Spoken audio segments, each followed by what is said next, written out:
Good morning, everybody. How's everybody doing? Hey, John. Very well, John. How are you? Hey. So, want to welcome everybody. Want to welcome our audience to the inaugural episode of this ISG Smart Talk series. This is Consumer Connection. So, we, the three of us, are actually the consumer services team here at ISG. I'm John Westfield, based in Dallas. Sundar Pillai, based out of Dallas As again. well. There you John. go. I'm Pratibha and I'm based in Atlanta. Great. So two of us in Dallas, one in Atlanta. How's the weather out there? Normally, man, we got a bad storm last night that came through here, and I'm assuming it's on its way out to the East Coast the way every other week has been for the last month and a half, right? Yeah, it's been crazy, but today is sunny and bright in Atlanta. It's a beautiful day Oh and wow. lots of pollen in the air. So people with allergies, watch out. We can relate here in Dallas. We have high pollen, and it's certainly sneezing season, right? Not just for people, but all of our pets as well. But no, we're excited to be here today, and want to welcome all of our listeners around the world. And again, this is the Consumer Connection. We're going to do this show every month, and you're probably asking, well, what is the Consumer Connection all about? And this is about practical and actionable items within consumer services. And when we say consumer services, we actually mean a couple of subsectors. So we just want to do a little bit of definitions up front before we get started today. And that includes retail, CPG, travel, transportation, hospitality, logistics, and diversified or enterprise. So there's a whole swath of subsectors within consumer services. We know that some companies sort of label these a little bit differently. So this is an all-encompassing label from consumer for ISG. And today's topic is actually going to be a really interesting one. We'll sort of set the stage for the whole series, and we're going to talk about the trends that we're seeing in the consumer services subsectors. And there'll be a little bit heavy emphasis on hyper personalization. So, one of the things that we know that's happened over the last, I would say, 18 to 24 months is, several things have sort of moved front and center from a trend perspective. And we wanted to talk about the five biggest trends that we see in consumer services and what that really means for everybody, our listeners. And we have listeners from the enterprise side, we have listeners from the provider side. So it's a mix of listeners, and we hope that today's conversation will be a lively one. So with that, we don't have much time, so we'll jump right in. And I guess let's all talk about trend number one, which is really the real reason that we're here today, which is customer experience, customer journey, right? I mean, it's big, it's front and center, and it's going to stay front and center, I believe, for quite some time. What do you guys think about it? So, John, it's interesting you picked the mega trend number one, which is customer experience. I think of growing up, and even in New York, when in my brief stint in New York, I used to watch this Aladdin show where you think of something and the genie magically brings it to you. I think we are in that kind of a world today where even before I could, if I search something, it pops up on all my feeds. Amazon pushes all the offers. Netflix knows what kind of series I'm going to watch. When I go to my Microsoft Gaming, it tells me what kind of game should I potentially be looking because of my search and whatnot. So it's all integrated.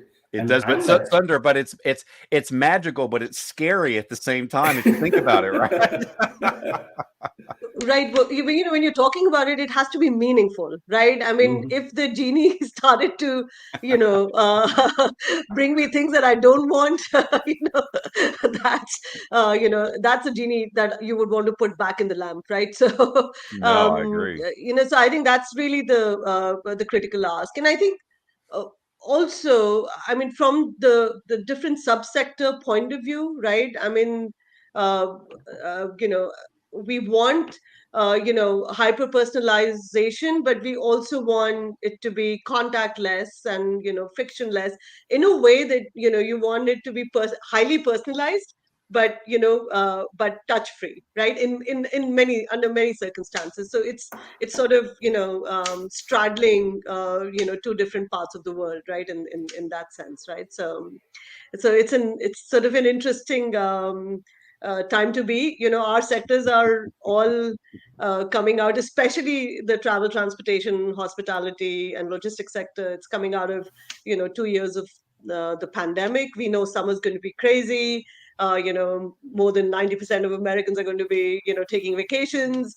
And I think travel firms and travel centric firms have to make sure that they're able to reach their customers in the most meaningful way, right? That's sort of the to interact and engage continuously in sort of a meaningful way. And I think I was going to say something real quick. It's interesting. We talk about there's many sectors in the consumer services area, but one sector, specifically retail, and one player, specifically Amazon, has sort of set the bar really, really high. In fact, some people call it the Amazon effect, right? So all of us shop on Amazon. Everybody does. Some people probably more than others, and I shouldn't, but I do.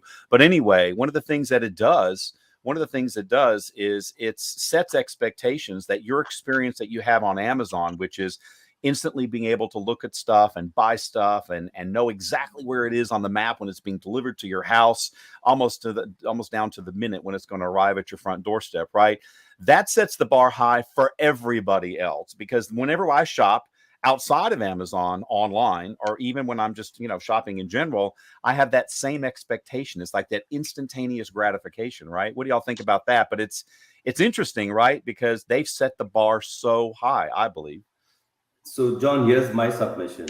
I think number one slot is already taken, but I do feel the number two, number three is still up for grabs, which means Great there is point. immense opportunity for us, right? And going back to Pratibha, what you just said, I think as much as we want it to be contactless, contextual, I think the most important point which you drove there is it needs to be relevant. And that's where organizations, enterprises are missing the boat. And Right. relevance cannot be just based on some random searches. It needs to be intimate, it needs to be personal. You need to know your customer, meet your customer where they are. And I think there is a lot of innovation which is being driven today, which kind of brings this entire hyper personalization to a very cozy, intimate relationship between the enterprise and the consumer. And more organizations are starting to learn the art of being there. Oh, I agree. Right, absolutely. And and I think if you step back, I mean, it seems like a problem to solve, but the think of the impact that it has on the underlying sort of tech ecosystem within an organization, right? If you think about it, you know, um, all our sectors, they have legacy platforms, right? And I think the impact that it has, I mean, the fact that some of those legacy platforms are so monolithic. Speed to market becomes a huge challenge with some of those backend systems. So how do you sort of move away? You offload some of those. Then where are you going to migrate it to? So the implication of the cloud migration, right? Then everything is getting platform based. So the implications of it getting sort of platform centric. So you're talking about new gen architectures of APIs and microservices. So there is such a sort of effect that it has on the existing ecosystem of an IT organization within each of these sort of sub verticals that we have, where we know that they've had legacy systems forever. So Exactly. And I think there's another point that I'd like to bring up too, and it's sort of an interesting one. I say, even before COVID happened, when organizations were talking about the customer experience, the way that they framed it from their perspective is just make the customer journey frictionless. But I say that that's not enough. And what's happened is that making it frictionless, that's table stakes now. I mean, it better be frictionless, or they're going to go to your competition, right? At the end of the day. So it's got to be a lot more than just frictionless and without issues and stuff. It's got to be an incredible, purposefully designed experience, right? That's memorable. So that people, it's not just the product. I'll give you a great example. I love my iPhone. I absolutely love this new, I think it's iPhone 13, right? But it's interesting, as much as I love this phone, the process of getting the phone this year was a hassle. It really, really was a hassle, right? And I remember that the hassle of getting the phone. So while I love the phone and its functionality, every time I pick it up, there's a tiny part of my brain, that remembers what a hassle it was to get this thing. So I think the holistic experience, it's not just about the product or the service, but also how you acquired it. And was that frictionless, or was that a great experience? And every time I pick up this phone, I will always remember of some of the extended hassles I had getting it, unfortunately, right, through the supplier. And that makes a big difference. And that's not Apple's fault, because Apple makes a great product and it's functionally a great product, or at least I think it is, right? But the experience through the supplier getting it caused me to have this overarching sort of strange feeling about it every time I pick it up, to remember that piece. And that was just a tiny piece of it, right? That was just a couple weeks leading up to me getting it. But it's interesting how impactful that could be, right? Yeah, To that end, John, when you talk about friction, I'll just double click on that aspect itself.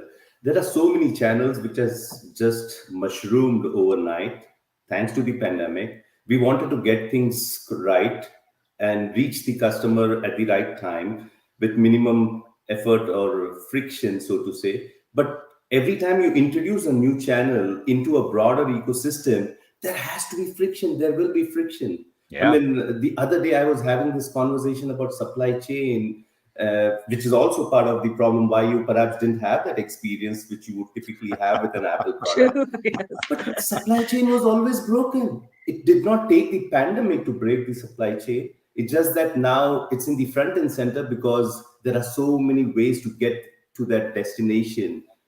And I think that's really changed the way we look at supply chain as an issue today, for that matter. Oh, I think so too. I Right. think so too. Well, And John, going back to your original point of the experience per se, my experience also changes depending on the persona that I am that day, right? So if I'm, a business traveler, so Pratibha as a business traveler is very different from Pratibha going on vacation, with her family, right? So, the experience that I want and demand is very different depending on, what hat I'm wearing that day. So, you know, mapping the customer journey to the persona, but then making it, hyper personalized to who I am is that sort of day, really that that, day, that day exactly.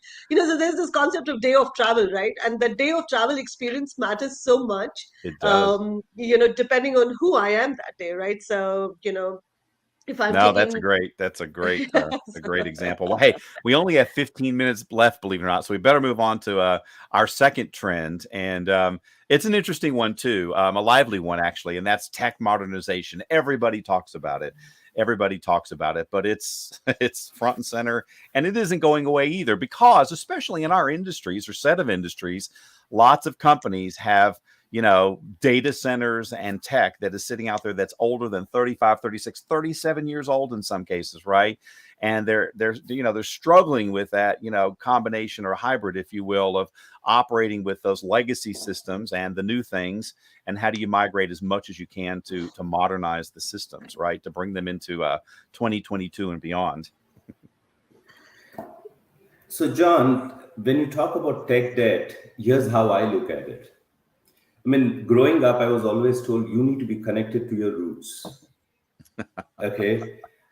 And I feel sometimes the larger enterprises take that way too seriously. They are still way too much connected to the roots. So they're disconnected with the modern next gen technology. And in some cases, you have one leg in the past, one leg in the future, not knowing which way to go, and your organization is confused. So that's also part of why tech debt eventually exists. And I think it's the onus is on the leadership and the organization to really think, where is my center? And I think each enterprise is unique and different. What works for a company named A would not work for a company named Z. And I think that's a very interesting place, especially for us as ISGers, because we see across the spectrum. And it's not because I need to be in meta because everybody else is. It needs to be, again, going back to that one point, which is it purposeful? Is it relevant? Excellent points. Excellent Yeah, points. and absolutely, and I think the other reliance on legacy mainframes, etc., is since the 60s, especially the verticals that we're talking about here, right? Industry sectors that we're talking about, there's so many transactions per second for most of these verticals. These have been so reliable. These are systems that these organizations can rely on to run so many reservations to for people to come and shop, right? So it's just it's amazing how successful these systems have been, right? And there have been conversations throughout the 90s and the 2000s and the 2010s to replace these systems with to migrate them from old technologies to new technologies, and it's not panned out just because they're very, very reliable systems. Error rates are really, really low, and but I think now it's just that they're so monolithic. If you're trying to get those features, functionality, products faster to the market, to your customer, they really, really stymie that sort of Oh yeah. that ability. So I mean, it's sort of reached a state that it needs to, and I think with the growth of cloud computing, it's sort of made it easy that there is sort of it's created that roadmap for migration of some of these legacy platforms to to cloud infrastructures, right? So I think that's sort of lend itself and paved itself well. I think and we've heard from some of our customers that they started their cloud migration journey maybe 3 or 4 years ago. They moved, let's say, some of their infrastructure, some of their workloads, some of their applications, and now they're starting to see some of those returns, right? So, and so now they really want to, accelerate and grow the speed of migrating and transitioning some of their other workloads to cloud. So, that's been sort of been a trend that we've seen grow quite significantly in the last few years.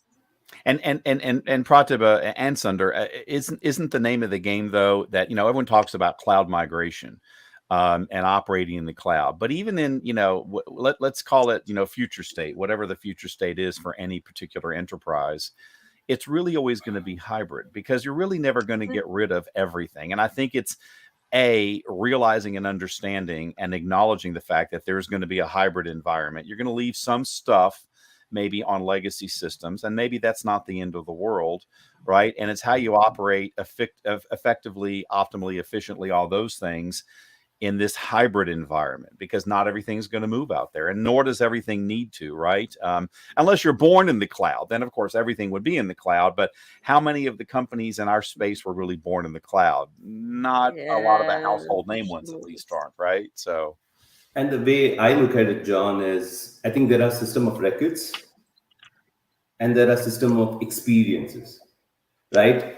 Experience cannot be in those monolithic, Yeah. the 1,000 pound gorilla, so to say. So I think you are spot on when you say it needs to be a hybrid and it needs to be the right mix. And each, as I said earlier, each enterprise is unique. And perhaps we should start looking at Lego blocks, building blocks, where you can plug and play with these new technologies, play with expand the functionality of features of these monolithic giants, so to say. And I think that's where I personally feel every enterprise will find that equilibrium or balance, agreed, because and tech vice debt versa. is not going away. And perhaps that's notional thinking, honestly. No, And agreed. to your point, Sundar, the systems of integration that have been created, the new gen architectures where we're talking about services and APIs and Hmm. microservices, I think those lend themselves really well, to sort of getting rid of, the tech debt and, in some shape, size, or form. Like you said, John, it's not all going to go away, but, as much as of it can, between cloud technologies and systems of integration, I think those are sort of the technologies that form the backbone of, migrating away from mainframes. Agreed. So Agreed. So I think, yeah, we probably should move on. Again, we've got a couple more trends to cover. And it just sets the stage for our future episodes, because we're going to have a lot more to talk about. We only have another 10 minutes. So the next trend, and this is an interesting one as well, right, is that data at scale, again, has moved front and center. And data was always important, but now it's really, really king. And it brings up a lot of issues or relevant, things to consider. Considerations is probably a better word. And that is, you have to have the right data at the right time in the right place, and you got to keep it fresh, right? Otherwise, it's all for naught, right? So if the data is old, if it's not fresh, it's not going to give you any insight into customer activity and things like that. So data, it's all about data. It really is all about data, and we know how important it is, right? And I think organizations always say, oh, I need to have fancy analytical systems and things like that built. But we've had data experts on our J&J show many times, and they repeatedly say, before you can have the best analytics, you have to start with the best data. Yeah. Right? So what do y'all think Junk about in, that? junk out, they call that, right? Junk in, junk out, right? Yes.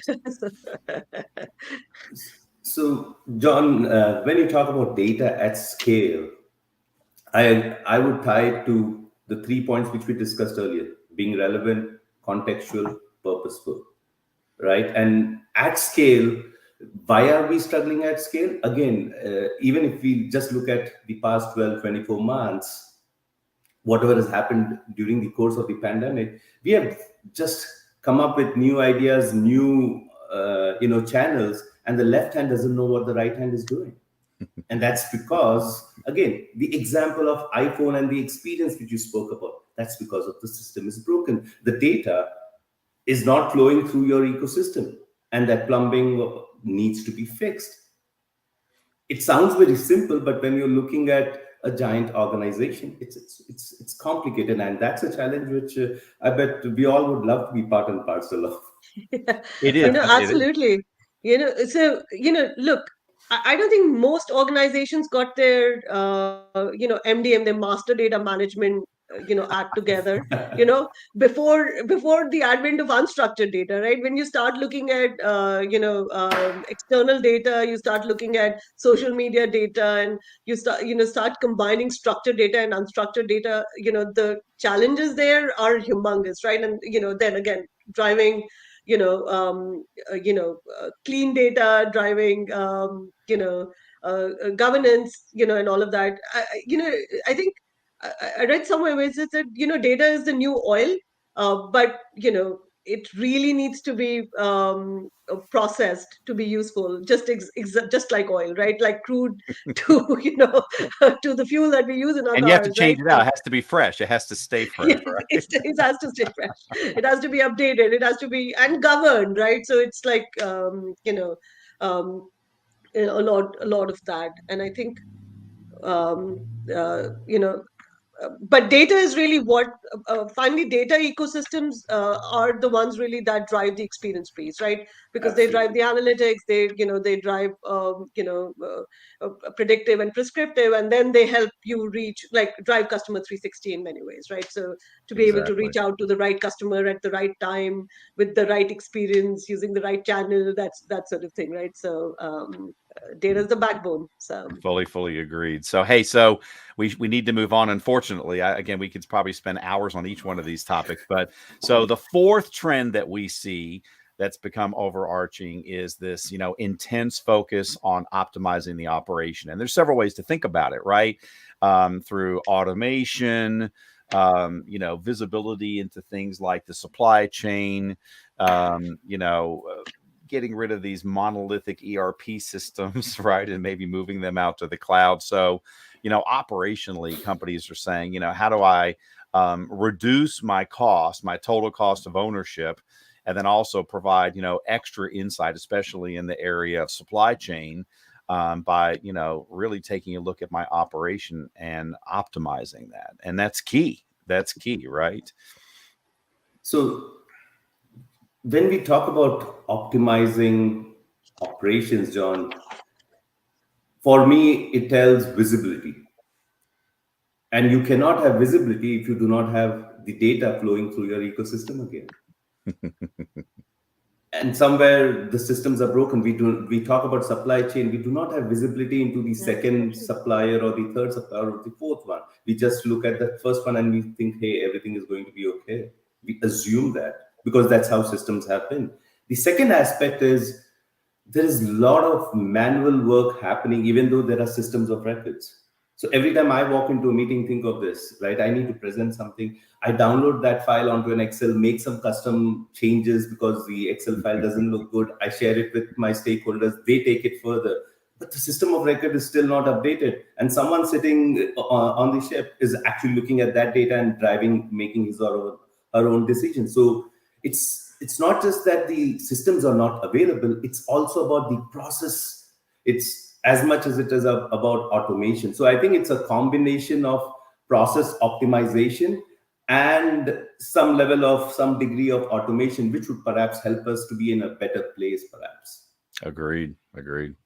Right, the track and trace problem, right? I mean, Mhm. supply, you would, as we're talking about supply chain and how important last mile delivery has become for everyone, right? Exactly. I mean, I ordered something last night and it was delivered this morning. I was like, whoa, but that's the world. I mean, we were talking about Amazon. That's the world that Amazon has created for all of us, right? So, um, I think, yeah. So, to your point, track and trace, using AI, ML, we are seeing the growth of IoTs, of course, in that area. I think more and more, and I think perhaps a little bit in the, incubation stage over the last 2 years, this whole concept of, digital twins, right? Where, you take a process, you digitize it, and it helps you sort of assess where the chinks are going to be and dynamically change, routing or whatever it is that needs to be changed, right? So troubleshoot on the fly. So these are, I think, some interesting things that we're going to continue to see as we go through the next few years, not just 2022, it's 2022 and beyond, right? So Oh, I think so too. Hey, Pratibha, I should say your expectations are here. I want my order delivered in 30 minutes. We all do. We all do. well, Amazon hears you, Sundar. I'm telling you, they are going to get that done. That's funny. Well, hey, so let's move on to the final trend, and this is a big one. So it's going to take probably a whole couple of episodes down the road for us to address this one. But and that is, and again, all these have really become front and center, but this one's really one of the top ones as well. Real focus on operating model, the operating construct, security. From cradle to grave, not just as an afterthought. And then, of course, sustainability, really, really key topics. And, enterprises focus on these three things, from an operating model, security, and sustainability. They've really become table stakes. And you can't do enough in these areas, right, guys? You really can't. Yeah, it's the advent of new technologies that everybody, whether it's cloud, whether it's PaaS systems, all of these new technologies that organizations are bringing in.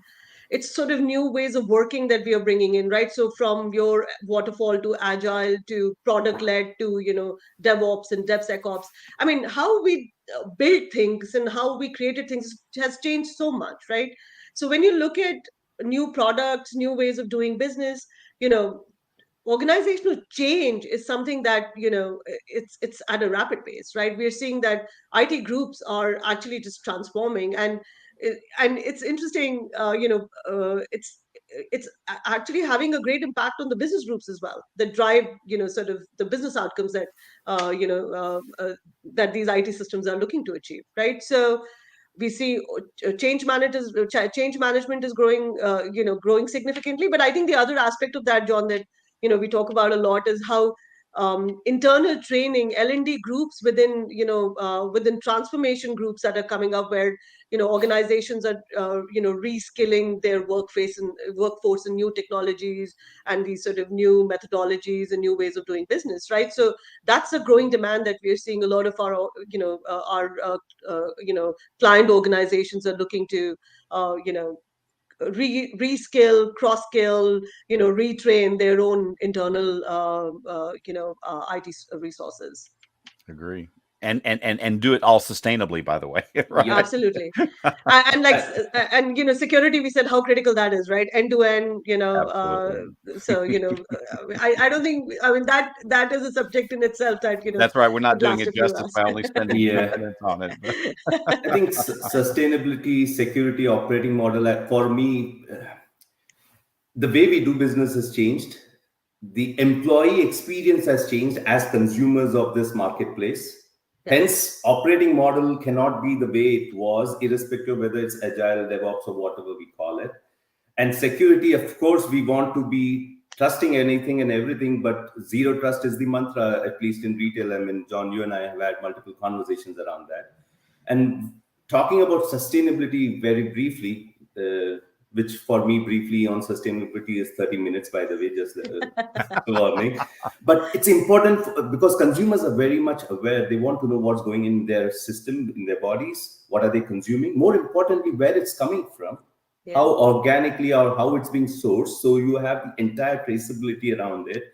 And are we filling up landfills, right? So the entire circular economy and whatnot. So John, I think we ought to have a specific episode just on that one topic. I think, as you can tell, I agree. there's so much to share there. And we will. We absolutely will. So believe it or not, we've run out of time. Boy, the 30 minutes really flies by, right? It really does, unfortunately. But I think it sets a really good stage for the next handful of our shows every month, really good topics. So speaking of which, our next episode will be on Wednesday, the 8th of June. And we're going to do a deeper dive on data. And I think that all these topics are worthy of deep dives, but that'll be the next one. And as the show progresses over the next couple of months, it may just be the three of us. We may bring some guests on from time to time. And the other thing, if we can do a real quick infomercial, Pratibha Sundar and I are going to be co-hosting an event in New York City in the middle of July, on July 13th. And it's going to be the Consumer Services Tech Exchange event on Wednesday, the 13th, again of July. And it'll be a full day with keynotes, fireside chats, roundtable discussions, some really cool demonstrations, especially with regard to the metaverse and whatnot, and really tackling some of these topics. Again, you can't do justice to all these topics even in one full day, but at least a click down or two on some of these trends that we're seeing in consumer services. And it's an in-person event. So we'd love to have everybody register and show up in New York City. It's at a really cool venue as well. And it shouldn't be too hot in New York City in the middle of July, we're hoping. But anyway, I think it'll be a great event. But thank you to all of our listeners. And thanks, Pratibha and Sundar, for a great first episode. I look forward to our next one next month. Absolutely. And take care, everybody. We'll chat soon. Take care, everybody. Sure. Thank you. Take care. Cheers. Bye.